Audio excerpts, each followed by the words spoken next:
Hello. So in this video, we're going to talk about Richard Curtis and Rowan Atkinson's show, Blackadder. Before we jump into it, I do have a cold again, so I apologize in advance for sounding disgusting. This seems to just be a year of illness for me. So, I say Richard Curtis and Rowan Atkinson's Blackadder because they're the creators of it, and they wrote Series 1. Richard Curtis was a writer for all 4 series, but after the first series, Rowan Atkinson sort of steps down as a writer, apparently, and is replaced by Ben Elton, which I think is important. It's also worth noting that the first series was directed by Martin Shardlow, the second and third series by Mandy Fletcher, and the fourth series by Richard Bowden.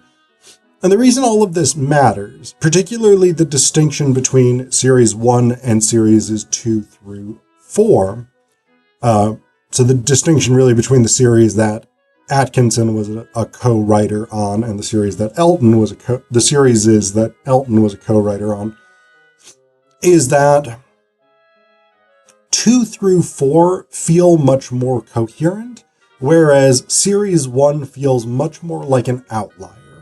It feels like it moves differently.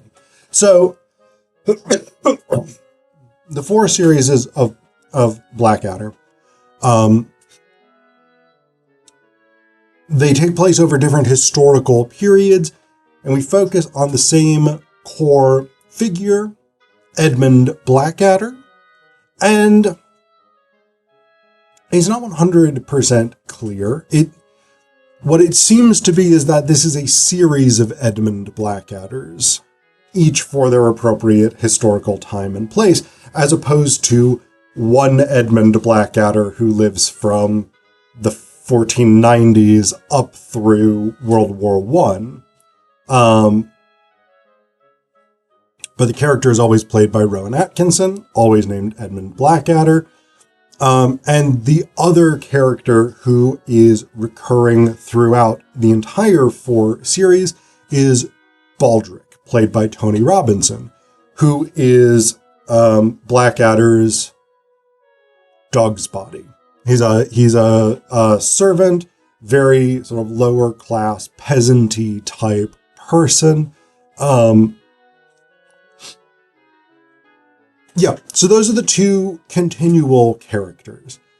In addition to that, you have some recurring characters like Lord Flashheart shows up in an episode in the 2nd series set during the reign of Elizabeth I, and he shows up in the 4th series set during World War I. Melchett is a noble and sort of religious advisor to Elizabeth I in the second series, and then General Sir Anthony Hogmann A. Melchett, I think is his full name, shows up as a general in the 4th series.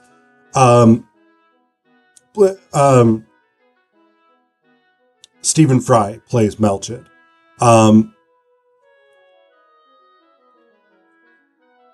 Hugh Laurie plays the Prince Regent George, soon to be George IV, in the 3rd series set during the Regency era, 1790s into the early 1800s is the general time period for this. One episode occurs during the French Revolution, which suggests earlier 1790s. But I think the Regency period itself really kicked off primarily in the early 1800s. So there's a little bit of sort of historical gray area around a lot of this. But then in the 4th series, George returns, this time as a lieutenant under the command of Captain Edmund Blackadder. And so that relationship has changed. Blackadder is the butler to George, Prince George, in the 3rd series. And then Tim McHenry shows up in a couple of different roles throughout. He is Lord Percy Percy in both the first and second series. And then he shows up as Captain Darling in the fourth series, and he has a couple of bit parts in the third series. So, and then Miranda Richardson plays Queen Elizabeth I in the second series. She shows up as a highwayman known as the Shadow in the third series, and she shows up as a hospital nurse that Blackadder has an affair with in the fourth series. So we have a very sort of recurring cast here, some of whom play the same character throughout these different historical time periods, and some of whom play different characters. So one of the things that I think is really interesting, first off, I love this show. I love that it's a historical sitcom. I think it's absolutely great. I think the jokes are incredibly funny for people who know the history, the literature, the culture of these periods, provided you don't sort of insist on accuracy or coherence. But one of the things that I do find really, really striking is the differences between the characters in the different series, particularly Blackadder and Baldrick, because, and the distinction is most pronounced between series 1 and series 2. 2, 3, and 4, they're much more similar in their characters, their characteristics, their attitudes, their worldviews, things like this. But between 1 and 2, there is a pretty big jump. So the first series is set at the end of the War of the Roses. And the contention is that, in fact, good King Richard III was not killed by Henry Tudor at the Battle of Bosworth Field, and the Tudor dynasty was not established. In fact, good King Richard III was accidentally killed by Blackadder in the first episode. And Blackadder's father, because Blackadder now is a prince of the realm, so his father becomes Richard IV. His father, played by Brian Blessed, is a very sort of loud, thundering, violent man. Whereas Blackadder in this first series, he at one point, in trying to get out of being made Archbishop of Canterbury, says to his father, maybe another man, I was just wondering if another man equally weak-willed and feeble might do just as well. To which Richard replies, there is no such man. So Blackadder is, in the first series, is very much this sort of sniveling, cowardly, not necessarily incompetent, but he regularly tries and fails to sort of gain advantage through underhanded means. And so there's some elements that carry through. Like, Blackadder is never keen on putting himself in physical danger, even though he does regularly end up in physical danger, often through the attempt to avoid it. So he's somewhat cowardly throughout. But in the first series, this is much more pronounced. And he's sort of craven slavishness and his bowing and scraping to authority, his submissiveness, is very much a central characteristic of Blackadder in the first series. Whereas when we get to the second series, he goes from being a prince to being a noble in Elizabeth's court, and he is much more confident. He is much more suave. He's cool. He is a potential love interest of Elizabeth I. Again, he's still not keen on physical danger and things like this, but he wants to be perceived as very brave.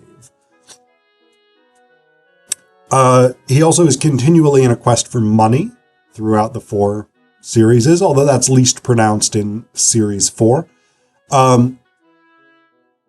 In Series 3, Blackadder drops down to being a butler to George, who will be George IV, Prince Regent George. And so quite a drop in social status, but he is still very cunning. He's still very intelligent. He's still very suave. He's still very cool in the way that he was in the 2nd series, and very much different from the way he was in the 1st series. And then in the 4th series, we have a similar character. He's now a captain in the British Army. He was a regular army person, as opposed to Baldrick and George, who volunteered at the beginning of World War I. And so Blackadder has this sort of cool sophistication and this self-confidence in a way that he definitely doesn't in the 1st series. So Blackadder gets more and more self-confident, more and more robust, more and more admirable, exciting as a character, as a sort of anti-hero kind of character, because he does a lot of questionable things. He is still very selfish, etc., etc. Baldrick, on the other hand, kind of gets worse over the course of the series, over the course of the show, because in the 1st series, Baldrick is actually reasonably intelligent. It's Lord Percy who's really the sort of idiot sidekick in the 1st series, whereas Baldrick seems much more savvy. When in the 1st series, if he says, "I have a cunning plan," it probably actually is a cunning plan, whereas that phrase becomes a recurring joke from the 2nd through the 4th series, where Baldrick will say, "I have a cunning plan," and it's a ridiculously bad plan. Sorry. But like, in the 1st series, there's an episode in which Blackadder is made Archbishop of Canterbury with the intention that he will get dying nobles to cede their lands to the crown rather than the church. And Baldrick is made a monk or friar, something like this. And he comes up with 4 ways of making money out of the church. And that's selling the sexual favors of nuns, pardons, curses, holy relic sales. And he seems much more savvy, much cleverer than Percy. Whereas when we get into the 2nd series, Baldrick's recurring stupidity becomes a major character trait. And so this is a substantial change, again, between the 1st series and the 2nd through 4th series. And I think that's an interesting one. And I don't know how much of that was that Atkinson stepped away from writing and Elton came in, versus how much they decided that the characters of the 1st series were not necessarily sustainable and they wanted to try something out in the 2nd series. But it is a very interesting shift. I also think this has a really great finale.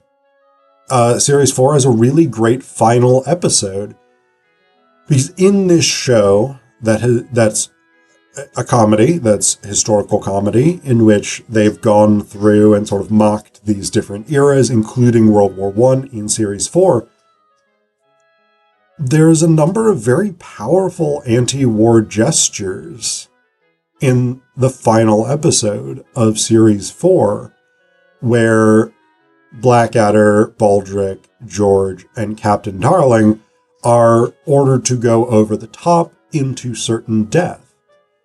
And part of what makes those anti-war sentiments, in my view, so powerful is that they come in this comedy.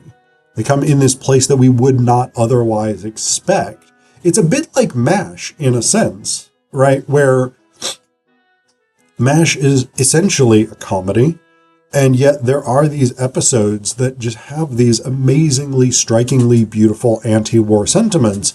And because they are showing up in a comedy, in this genre where we would not normally expect them, they are very emotionally powerful. I think Blackadder gets toward the same thing in its final episode. Definitely not as developed, but I think it works quite well.